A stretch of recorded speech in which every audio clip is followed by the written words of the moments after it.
Assalamualaikum warahmatullahi wabarakatuh. Kami dari kelompok 1 akan menjelaskan tentang ruang lingkup tauhid yang menjadi bidang kajian dalam ilmu tauhid meliputi Ma'rifat al-Mabda.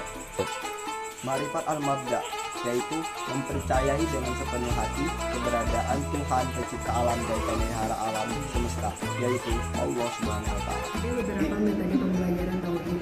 Yang pertama, metode hiwar, metode kisah, dan metode antang. Nah, dengan mempelajari tauhid ini, kita bisa meningkatkan keimanan dan ketakwaan kita dalam beragama. Jadi, dengan mempelajari tauhid, kita bisa terhindar dari pengaruh-pengaruh keyakinan lain yang menyelawan dari kebenaran. Tauhid dibagi menjadi 3. Yang pertama tauhid rububiyah, yang kedua tauhid uluhiyah, dan yang ketiga tauhid asma wa sifat. Jadi tauhid uluhiyah adalah tauhid tentang ketuhanan. Yang kedua adalah tauhid uluhiyah, yakni tentang peribadahan kepada Allah.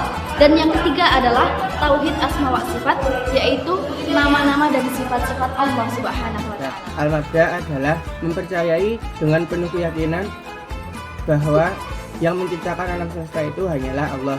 Hal ini sering diartikan dengan wujud yang sempurna, wujud mutlak atau wajibul wujub. Ilmu tauhid adalah ciri khas atau sifat yang dimiliki oleh sesuatu. Karakteristik ilmu tauhid diantaranya yang pertama adalah menuntut pengalaman. Ilmu tauhid tidak hanya dipelajari tapi harus diamalkan. Karakteristik ilmu tauhid yang kedua adalah integrasi, yaitu penyatuan antara ilmu, iman, dan juga amal.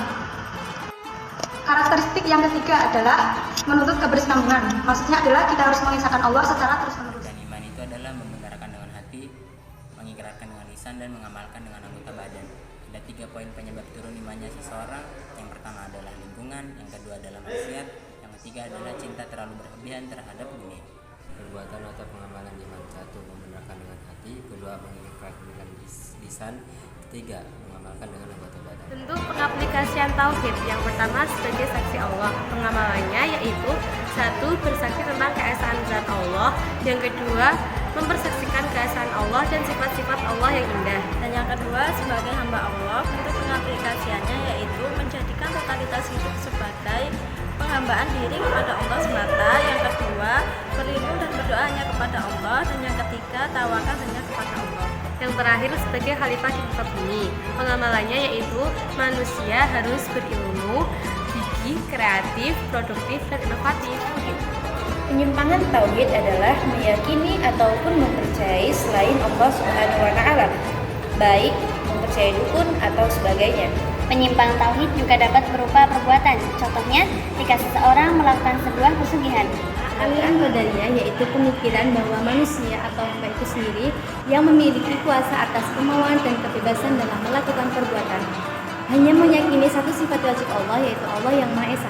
Aliran Jabariyah meyakini bahwa segala bentuk perbuatan manusia sejak ia berkehendak sampai perbuatannya terlaksana itu terwujud karena adanya intervensi dari Tuhan. Baik, materi selanjutnya adalah aliran-aliran Islam dalam perspektif ilmu kalam. Ilmu kalam adalah nama lain dari ilmu tauhid, yang mana keduanya sama-sama membahas tentang keesaan Allah Subhanahu wa Ta'ala. Dalam agama Islam terdapat 7 aliran Islam, meliputi aliran Khawarij, Murji'ah, Syiah, Jabariyah, Qadariyah, Mu'tazilah, dan Ahlus Sunnah wal Jamaah. Sikap yang seharusnya dilakukan dalam beraliran adalah wasatiyah atau tengah-tengah.